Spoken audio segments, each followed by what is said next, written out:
चुनाव जीत के मार्जिन की है कि कौन कितने बड़े मार्जिन से सीट निकालता है। भाई मैं एनडीए गठबंधन का सहयोगी हूँ, सिर्फ इसीलिए ही नहीं, पर चारों सीटों पर हम मॉनिटरिंग कर रहे हैं और चारों सीटों से एक बात क्लियर है कि हमारे प्रत्याशी चारों जगह जीत रहे हैं और कमोवेश यही माहौल पूरे देश भर का है।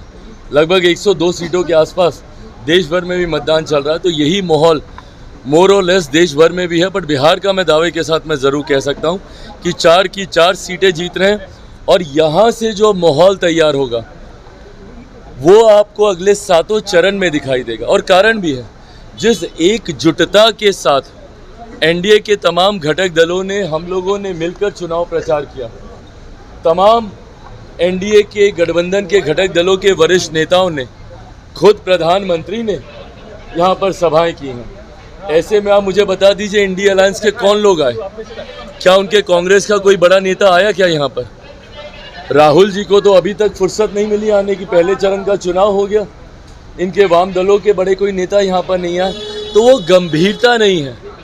पहले चरण को लेकर कम से कम इंडिया अलायंस के घटक दलों में वो गंभीरता नहीं थी और गंभीरता का अभाव और लापरवाही और जिस तरीके से हुड़दंग और दबंगई ये लोग दिखा रहे हैं चुनाव के दौरान, इसका पूरा का पूरा नुकसान इन लोगों को बिहार में 40 की 40 सीटों पर होने वाला है। चौंकाने वाला रिजल्ट आएगा। बिल्कुल चौंकाने वाला रिजल्ट आएगा, क्योंकि पिछली बार गठबंधन में 1 सीट ये लोग जीत लिए थे, इस बार वो भी हारेंगे, तो चौंकना इनके लिए स्वाभाविक है। चौंकेंगे ही चौंकेंगे। जब सभा में जिस तरीके से आपकी मां को लेकर अभद्र बातें बोली गई, कैसे देख रहे इसे?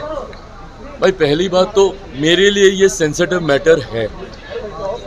मेरे परिवार के ऐसे लोगों को गाली दी जा रही है जो सार्वजनिक जीवन में भी नहीं है। बहरहाल इसका मतलब कतई ये नहीं है कि अगर कोई सार्वजनिक जीवन में हो तो आप उनके लिए आप गाली गलौज का इस्तेमाल कर सकते हैं, किसी के लिए भी नहीं। ना किसी नेता के लिए, ना किसी आम बिहारी के लिए, ना किसी देशवासी के लिए, ना ही किसी इंसान के लिए। सभ्य समाज में ऐसी अभद्र भाषा की कहीं कोई गुंजाइश नहीं है। मैं मानता हूँ मर्यादित शब्दों में रहकर आप कड़े से कड़ा विरोध भी आप दर्ज करा सकते हैं। शब्दों की मर्यादा को राजनीति में रखना ज़रूरी है और ख़ास तौर पर ये जिम्मेदारी हम जैसे युवाओं पर और बढ़ जाती है, जो जिनको एक बड़ी आबादी अपना आदर्श मानती है।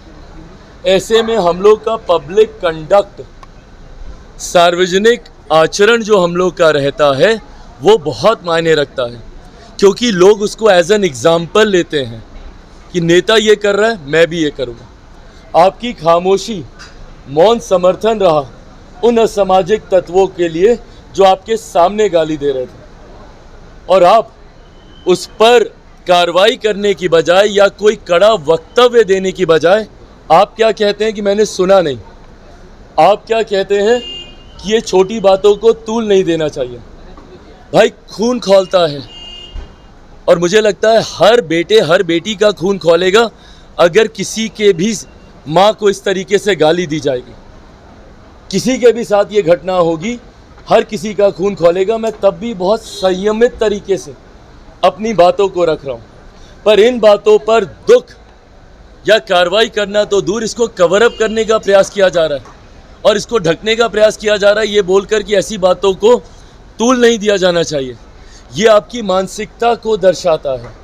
वही जंगल राज 90 के दशक का अब याद आने लग गया है, जिस वजह से हमारे प्रदेश से बड़े स्तर पर पलायन हुआ था। ये अगर वो जंगल राज की परछाई नहीं है तो और क्या है? आज एक असामाजिक तत्व में इतनी हिम्मत कि तेजस्वी यादव के सामने चिराग पासवान के परिवार को गाली दी जाती है और वो कुछ नहीं बोलते हैं। सोचिए उस व्यक्ति की हिम्मत कितनी बढ़ेगी। गांव में जाएगा, देहात में जाएगा, जब चिराग पासवान की मां के बारे में बोलने में कुछ नहीं हुआ तो गांव की महिलाओं के साथ वो क्या हरकत करेगा। यही जंगल राज है जिसकी अब आहट सुनाई देने लग गई है। और ऐसे में इन लोगों की सोच, दुख मुझे इस बात का ज़रूर है कि मेरा छोटा भाई है, वो उनके सामने ये हुआ। राबड़ी देवी जी मेरी माँ है, बात ख़त्म। यहाँ पर मेरे सामने अगर कोई उनके लिए कुछ कहता, मेरी बहन मीसा दी के लिए कुछ कहता, रोहिणी के लिए कुछ कहता, ये तो वो लोग हैं जो सार्वजनिक जीवन में हैं। उनके अलावा भी इनके परिवार या किसी भी बिहारी या किसी भी हिंदुस्तानी के लिए कोई कुछ इस तरीके की भाषा का इस्तेमाल करता, मैं वही मुंह तोड़ जवाब देता। हराकर जवाब देंगे? मैं कड़ी आपत्ति उस वक्त दर्ज करता और हराकर जवाब देने की भाई मुझे ज़रूरत नहीं है। बिहार की जनता आज की तारीख में सक्षम है इस बात का आकलन करने के लिए कि जो लोग इस तरीके की भाषा का इस्तेमाल कर रहे हैं, जो चुनाव में ही आपकी माँ बहनों को अपमानित करते हैं।